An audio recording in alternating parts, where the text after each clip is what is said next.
গোলাম আমাকে চিনতে পারছে না। ওকে বাঁচাতে আমি আমার রক্ত পর্যন্ত দিয়েছি। ও সুস্থ হয়ে আমাকেই চিনতে পারছে না। ও আমাকে তাড়িয়ে দিয়েছে বাবা। রেয়া মামুনিকে কোথাও খুঁজে পাচ্ছি না। কি বলছেন কি আপনি? খুঁজে পাচ্ছেন না মানে? স্যার, লোক কম গেল স্যার, কাজ হয়েছে। স্যার, আমি গোলামকে স্যার গুলি করে দিয়েছি। পেশেন্টের জন্য ও পজিটিভ ব্লাড লাগবে। আমারও তো পজিটিভ, আমি রক্ত দেবো, আমাকে নিয়ে চলেন প্লিজ।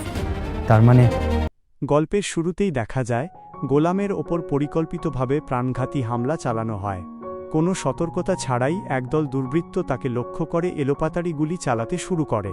মুহূর্তের মধ্যেই গোলাম রক্তাক্ত হয়ে মাটিতে লুটিয়ে পড়ে। আশপাশের মানুষ দ্রুত তাকে হাসপাতালে নিয়ে যায়, যেখানে ডাক্তাররা তার জীবন বাঁচানোর জন্য জরুরি অপারেশন শুরু করেন। কিন্তু পরিস্থিতি আরও জটিল হয়ে ওঠে, কারণ অতিরিক্ত রক্তক্ষরণের কারণে তার জন্য দ্রুত ও পজিটিভ রক্তের প্রয়োজন হয়। ঠিক সেই সময় একজন তরুণী নিজের জীবনের কথা না ভেবে স্বেচ্ছায় রক্ত দিতে এগিয়ে আসে। তার এই সাহসী সিদ্ধান্তেই গোলামের বেঁচে থাকার শেষ আশাটা জেগে ওঠে। কিন্তু কেউ তখনও জানত না, এই গুলিবর্ষণের ঘটনাই পরবর্তীতে একের পর এক চাঞ্চল্যকর রহস্যের দরজা খুলে দেবে। ডাক্তাররা যখন জানিয়ে দেন যে গোলামের শরীরে দ্রুত ও পজিটিভ রক্ত না পেলে তাকে আর বাঁচানো সম্ভব হবে না, তখন হাসপাতালের সবাই দিশেহারা হয়ে পড়ে। ঠিক সেই সংকটময় মুহূর্তে এক তরুণী এক মুহূর্তও দেরি না করে সামনে এগিয়ে আসে। নিজের জীবনের ঝুঁকির কথা না ভেবে সে বলে, আমার রক্ত ও পজিটিভ যতটুকু দরকার নিয়ে নিন, শুধু ওকে বাঁচিয়ে দিন।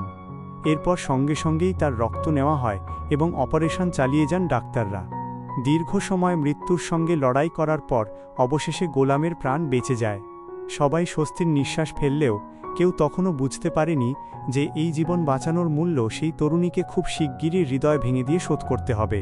অবশেষে দীর্ঘ অপারেশনের পর গোলামের জ্ঞান ফিরে আসে। হাসপাতালের সবাই ভেবেছিল এবার হয়তো সবকিছু স্বাভাবিক হয়ে যাবে, কিন্তু কয়েক মুহূর্তের মধ্যেই এমন এক সত্য সামনে আসে যা সবাইকে হতবাক করে দেয়। গুলির আঘাতে গোলাম তার জীবনের গত কয়েক মাসের সমস্ত স্মৃতি হারিয়ে ফেলেছে। সে নিজের সবচেয়ে কাছের মানুষদেরও চিনতে পারছিল না। এমনকি যে মেয়েটি নিজের রক্ত দিয়ে তার জীবন বাঁচিয়েছিল, তাকেও সে সম্পূর্ণ অপরিচিত মনে করে জিজ্ঞেস করে, আপনি কে? এই একটি প্রশ্নেই মেয়েটির হৃদয় ভেঙে যায়। যে মানুষটিকে বাঁচানোর জন্য সে নিজের রক্ত পর্যন্ত দিয়েছিল, সেই মানুষটি আজ তাকে চিনতে পারছে না। শুধু তাই নয়, গোলাম তাকে নিজের কাছ থেকে চলে যেতে বলে। সেই মুহূর্তে সবাই বুঝতে পারে গুলির আঘাত শুধু গোলামের শরীরেই নয়, তার স্মৃতিতেও গভীর ক্ষত তৈরি করেছে। আর এই স্মৃতিভ্রংশই সামনে আরও বড় বড় রহস্যের জন্ম দিতে চলেছে। এদিকে গোলামের স্মৃতিভ্রংশের ঘটনায় সবাই যখন হতবাক, ঠিক তখনই আরও ভয়ঙ্কর একটি খবর এসে পৌঁছায়। হাসপাতালের ভেতর থেকেই রহস্যজনকভাবে নিখোঁজ হয়ে যায় সেজাদের ছোট মেয়ে। খবরটি শুনেই সেজাদ যেন আগুন হয়ে ওঠে।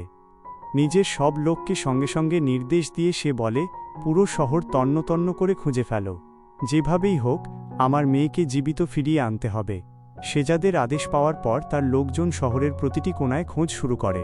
খুব অল্প সময়ের মধ্যেই তারা অপহরণকারীদের সম্ভাব্য অবস্থানের খবর পেয়ে যায়।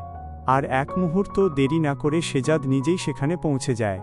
অপহরণকারীরা তখনও বুঝতে পারেনি তারা যার মেয়েকে অপহরণ করেছে সে এই শহরের সবচেয়ে ভয়ঙ্কর মানুষদের একজন। আর সেই ভুলের মূল্য তাদের খুব শিগগিরই চরমভাবে দিতে হবে। অপহরণকারীদের আস্তানার খবর পাওয়ার সঙ্গে সঙ্গেই সেজাদ তার লোকজন নিয়ে সেখানে পৌঁছে যায়। কোনো ধরনের আলোচনার সুযোগ না দিয়ে সে সরাসরি হামলা চালায়। মুহূর্তের মধ্যেই চারদিকে উত্তেজনাপূর্ণ সংঘর্ষ শুরু হয়ে যায়। একে একে অপহরণকারীরা সেজাদের সামনে পরাজিত হতে থাকে। যারা পালানোর চেষ্টা করেছিল তারাও শেষ পর্যন্ত ধরা পড়ে। অবশেষে সেজাদ নিজের মেয়েকে নিরাপদে উদ্ধার করতে সক্ষম হয়। কিন্তু তার লক্ষ্য শুধু মেয়েকে ফিরিয়ে আনা ছিল না। সে জানত এই অপহরণের পেছনে আরও বড় একটি চক্র কাজ করছে। তাই ধরা পড়া অপহরণকারীদের জিজ্ঞাসাবাদ করে সে একটি গোপন লকারের অবস্থান জানার চেষ্টা করে, কারণ সেই লকারেই লুকিয়ে ছিল এমন এক রহস্য যা পুরো ঘটনার মোড় ঘুরিয়ে দিতে পারে। মেয়েকে উদ্ধার করা গেলেও সেজাদ বুঝে যায় যে আসল যুদ্ধ এখনই শুরু হয়েছে। মেয়েকে উদ্ধার করার পরও সেজাদের মন একটুও শান্ত হয়নি, কারণ সে জানত পুরো ঘটনার আসল রহস্য লুকিয়ে আছে একটি গোপন লকারের ভেতরে। তাই অপহরণকারীদের একজনকে ধরে সে বারবার লকারের অবস্থান জানতে চায়, কিন্তু কেউই মুখ খুলতে রাজি হয় না। অন্যদিকে শেজাদ জানতে পারে যে যাকে গুলি করা হয়েছিল সে এখনও বেঁচে আছে। তখন তার সন্দেহ আরও গভীর হয়ে যায়। সে বুঝতে পারে এই লকারের জন্যই এত রক্তপাত, বিশ্বাসঘাতকতা আর অপহরণের ঘটনা ঘটছে। এরপর শেজাদ নিজের অফিসে গিয়ে প্রতিটি ড্রয়ার, প্রতিটি ফাইল আর প্রতিটি গোপন নথি খুঁজতে শুরু করে। তার বিশ্বাস ছিল কোথাও না কোথাও লকারের অবস্থান সম্পর্কে কোনো না কোনো সূত্র অবশ্যই লুকিয়ে আছে, আর সেই সূত্র হাতে পেলেই এই রহস্যের আসল চেহারা সবার সামনে চলে আসবে। লকারের রহস্য উদ্ঘাটন করতে শেজাদ আর এক মুহূর্তও সময় নষ্ট করল না। সে সরাসরি নিজের অফিসে চলে গেল। সেখানে পৌঁছেই সে তার বিশ্বস্ত লোকদের নির্দেশ দিল অফিসের প্রতিটি ড্রয়ার, প্রতিটি ফাইল, এমনকি ছোট থেকে ছোট নথিও ভালোভাবে খুঁজে দেখতে। তার দৃঢ় বিশ্বাস ছিল লকারের অবস্থান সম্পর্কিত কোনো গুরুত্বপূর্ণ তথ্য এখানেই লুকিয়ে রয়েছে। তদন্ত চলাকালীন শেজাদের আচরণও অনেকটা বদলে যায়। সে আগের হামলার ঘটনাগুলো একে একে মনে করার চেষ্টা করতে থাকে। তার সন্দেহ হয় যাদের সবাই শত্রু মনে করছে আসল অপরাধী হয়তো তাদের মধ্যেই নেই। কারণ হামলার সময় সবাই মুখোশ পরেছিল, কিন্তু একটি বিষয় তার পরিষ্কার মনে আছে, একটি গাড়ি তাকে চাপা দিয়ে হত্যার চেষ্টা করেছিল, আর সেই গাড়ির চালকের মুখ সে দেখেছিল। এই সূত্র পাওয়ার পর শেজাদ সঙ্গে সঙ্গে সেই ড্রাইভারকে খুঁজে বের করার নির্দেশ দেয়। কারণ সে বুঝে গিয়েছিল লকারের রহস্য, হামলার পরিকল্পনা এবং আসল ষড়যন্ত্রকারীর পরিচয় সবকিছুর উত্তর হয়তো ওই একজন মানুষের কাছেই লুকিয়ে আছে। নিজের স্মৃতি ফিরে পাওয়ার পর শেজাদ বুঝতে পারে তার অনুপস্থিতির সুযোগ নিয়ে অনেকেই সোনার ব্যবসায় নিজের প্রভাব বিস্তার করেছে। তাই সে কোনো সময় নষ্ট না করে ব্যবসার সঙ্গে জড়িত সব বড় বড় পার্টনারকে একটি জরুরি মিটিংয়ে ডেকে পাঠায়। মিটিংয়ে ঢুকেই শেজাদ সবার দিকে তাকিয়ে বুঝতে পারে তার হঠাৎ ফিরে আসায় কেউই খুশি নয়। কিন্তু সে কারও মুখের ভাবের দিকে গুরুত্ব না দিয়ে সরাসরি ঘোষণা করে, আজ থেকে গোল্ড ইম্পোর্ট এক্সপোর্ট ব্যবসার একমাত্র মালিক আমি। আমার অনুমতি ছাড়া এই ব্যবসায় আর কেউ সিদ্ধান্ত নেবে না। এরপর সে টেবিলের ওপর একটি পিস্তল রেখে সবার সামনে এমন এক পরীক্ষা নেয় যা কেউ কল্পনাও করেনি।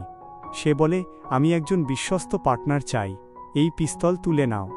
যদি নিজের স্বার্থের জন্য অন্যদের হত্যা করতে পারো তাহলে তুমি আমার যোগ্য নও, আর যদি সত্যের জন্য নিজের জীবন দিতেও প্রস্তুত থাকো তাহলে তুমিই আমার প্রকৃত সঙ্গী।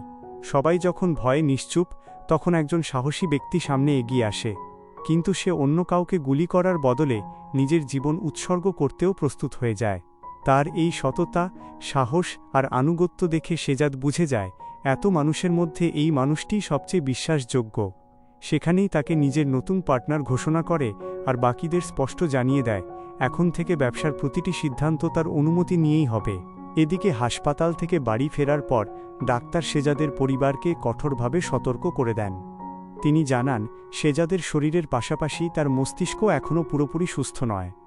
এই অবস্থায় তাকে কোনো বড় ধাক্কা দেওয়া বা গত কয়েক মাসের ঘটনা একসঙ্গে জানানো হলে তার অবস্থা আবারও খারাপ হতে পারে। ডাক্তারের এই কথার পর শেজাদের মা একটি কঠিন সিদ্ধান্ত নেন। তিনি পরিবারের বিশ্বস্ত লোকজনকে ডেকে বলেন, শেজাদের কাছে গত ৬-৭ মাসে যা যা ঘটেছে তার একটাও এখন বলা যাবে না। ধীরে ধীরে সময় বুঝে সব জানানো হবে। এরপর সবাই মিলে সত্য লুকানোর পরিকল্পনা শুরু করে। কারণ এই কয়েক মাসে এমন অনেক ঘটনা ঘটেছিল যা জানলে শেজাদ শুধু মানসিকভাবে ভেঙে পড়বে না, বরং অনেক সম্পর্ক চিরদিনের জন্য বদলে যেতে পারে। কিন্তু তারা জানত না, সত্য যতই লুকিয়ে রাখা হোক, একদিন না একদিন সেটা ঠিকই সামনে আসবে। আর সেই দিনটা হয়তো তাদের কল্পনার চেয়েও অনেক বেশি ভয়ঙ্কর হতে চলেছে। অফিসে তদন্ত করার সময় শেজাদের মাথায় বারবার সেই হামলার রাতের দৃশ্য ভেসে উঠতে থাকে। যদিও হামলাকারীদের মুখ তার মনে ছিল না, কারণ সবাই মুখোশ পরে এসেছিল। কিন্তু একটি বিষয় সে কোনোভাবেই ভুলতে পারেনি, হামলার পর একটি গাড়ি ইচ্ছাকৃতভাবে তাকে চাপা দিয়ে হত্যার চেষ্টা করেছিল, আর সেই গাড়ির চালকের মুখ সে স্পষ্ট দেখেছিল। এই স্মৃতি মনে পড়তেই শেজাদ সঙ্গে সঙ্গে তার লোকদের নির্দেশ দেয়, যেভাবেই হোক ওই ড্রাইভারকে আমার সামনে নিয়ে আসো। কিছুক্ষণের মধ্যেই ড্রাইভারকে ধরে আনা হয়। শেজাদ তাকে কঠোরভাবে জিজ্ঞাসাবাদ শুরু করে। ভয়ে কাঁপতে থাকা ড্রাইভার প্রথমে সবকিছু অস্বীকার করলেও চাপ বাড়তেই সে স্বীকার করে যে তাকে এই কাজের জন্য ভাড়া করা হয়েছিল। তবে দাউদ খানের নাম বললেও পরে জানায় আসল নির্দেশ সে অন্য একজনের কাছ থেকে পেয়েছিল। কিন্তু সেই ব্যক্তির নাম সে জানে না, শুধু মুখ দেখলে চিনতে পারবে। ড্রাইভারের এই স্বীকারোক্তি শুনে শেজাদ বুঝে যায় পুরো ঘটনার পেছনে আরও বড় একজন মাস্টার মাইন্ড লুকিয়ে আছে। তাই সে ড্রাইভারকে মেরে ফেলার বদলে জীবিত রাখার সিদ্ধান্ত নেয়, কারণ ভবিষ্যতে এই লোকটি আসল অপরাধীকে শনাক্ত করার সবচেয়ে গুরুত্বপূর্ণ সাক্ষী হতে পারে। এদিকে শেজাদ ধীরে ধীরে সুস্থ হয়ে স্বাভাবিক জীবনে ফিরতে শুরু করলেও ফাতেমার মনে যেন এক অদৃশ্য যুদ্ধ চলছিল। শেজাদ আগের মতো তার কাছে আসতে চাইছিল, কিন্তু ফাতেমা ইচ্ছা করেই বারবার দূরে সরে যাচ্ছিল।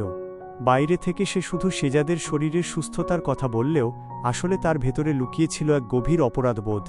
শেজাদ বারবার জানতে চাইছিল, তুমি আমার থেকে এত দূরে দূরে থাকছ কেন? কিন্তু ফাতেমা সত্যিটা বলতে পারছিল না, কারণ সে জানত শেজাদ নিখোঁজ থাকার সময় পরিস্থিতির চাপে তাকে অন্য একজনকে বিয়ে করতে হয়েছিল। যদিও সেই বিয়ের পেছনে ছিল একটি বিশেষ উদ্দেশ্য, তবুও শরীয়তের দৃষ্টিতে সে নিজেকে আর শেজাদের বৈধ স্ত্রী বলে মনে করতে পারছিল না। এই কারণেই ফাতেমা নিজের অনুভূতি চেপে রেখে শেজাদকে দূরে রাখার চেষ্টা করছিল।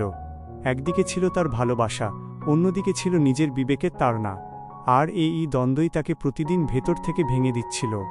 সে বুঝতে পারছিল, সত্যটা যতদিন লুকিয়ে থাকবে ততদিন তাদের সম্পর্কের ভবিষ্যৎও ততটাই অনিশ্চিত হয়ে পড়বে। ফাতেমার ভেতরের অস্থিরতা দিন দিন আরও বেড়ে যেতে থাকে। অবশেষে সে সব কিছু খুলে শেজাদের মায়ের কাছে জানায়। ফাতেমা বলে, আমি আর এভাবে শেজাদের সঙ্গে থাকতে পারছি না, কারণ শেজাদ নিখোঁজ থাকার সময় পরিস্থিতির চাপে আমি রিশাদকে বিয়ে করেছিলাম। সেই বিয়ের পর শরীয়তের দৃষ্টিতে আমি আর শেজাদের বৈধ স্ত্রী নই, তাই নতুন করে আমাদের বিয়ে না হলে আমার কাছে সবকিছু ভুল মনে হচ্ছে। ফাতেমার কথা শুনে শেজাদের মা ভীষণ দুশ্চিন্তায় পড়ে যান, কারণ তিনি জানতেন এই সত্য যদি এখনই শেজাদের সামনে চলে আসে তাহলে সে মানসিকভাবে ভেঙে পড়বে। তাই তিনি ফাতেমাকে বোঝানোর চেষ্টা করেন যে আপাতত এই বিষয়টি গোপন রাখাই ভালো, কিন্তু ফাতেমা কোনোভাবেই নিজের বিবেকের সঙ্গে আপোষ করতে পারছিল না। তার কাছে মনে হচ্ছিল সত্য লুকিয়ে রেখে সংসার করা মানে প্রতিদিন নিজের কাছেই অপরাধী হয়ে বেঁচে থাকা। একদিকে ছিল তার ভালোবাসার মানুষ শেজাদ, অন্যদিকে ছিল ধর্মীয় ও নৈতিক দায়িত্ব। এই কঠিন দ্বন্দ্বের মধ্যেই সে এমন একটি সিদ্ধান্তের কথা ভাবতে শুরু করে যা তাদের জীবনের গতিপথ সম্পূর্ণ বদলে দিতে পারে। এদিকে দেশের বাইরে দুবাইয়েও পরিস্থিতি সম্পূর্ণ বদলে গিয়েছিল। অনেক দিন ধরে শেজাদ সেখানে না থাকায় সবাই ধরে নিয়েছিল সে আর কখনো ফিরে আসবে না। সেই সুযোগে ইবনে খলিল ধীরে ধীরে শেজাদের ব্যবসার নিয়ন্ত্রণ নিজের হাতে নিয়ে নেয়। শুধু ব্যবসাই নয়, সে শেজাদের ক্ষমতা ও অবস্থানও দখল করার চেষ্টা শুরু করে। কিন্তু এই খবর শেজাদের কানে পৌঁছাতেই তার রাগ চরমে ওঠে। সে স্পষ্ট ভাষায় জানিয়ে দেয়, আমি বেঁচে থাকি বা না থাকি, আমার ব্যবসার দিকে অন্য কেউ হাত বাড়াবে এটা আমি কখনোই মেনে নেব না। এরপর কোনো ধরনের আলোচনা বা সতর্কবার্তা না দিয়েই শেজাদ তার বিশ্বস্ত লোকদের কঠোর নির্দেশ দেয় ইবনে খলিলকে যে কোনো মূল্যে সরিয়ে দিতে, কারণ তার কাছে এটা শুধু ব্যবসার লড়াই ছিল না, বরং নিজের সম্মান, ক্ষমতা এবং সাম্রাজ্য রক্ষা করার যুদ্ধ। এদিকে ইবনে খলিলও সহজে হার মানার মানুষ ছিল না। সেও নিজের অবস্থান শক্ত করতে প্রস্তুতি নিতে শুরু করে। ফলে দুবাইয়ের সোনার ব্যবসাকে কেন্দ্র করে দুই প্রভাবশালী পক্ষের মধ্যে এক ভয়ঙ্কর সংঘর্ষের সূচনা হয়, যার প্রভাব শুধু ব্যবসায় নয়, তাদের ব্যক্তিগত জীবনেও গভীরভাবে পড়তে চলেছিল।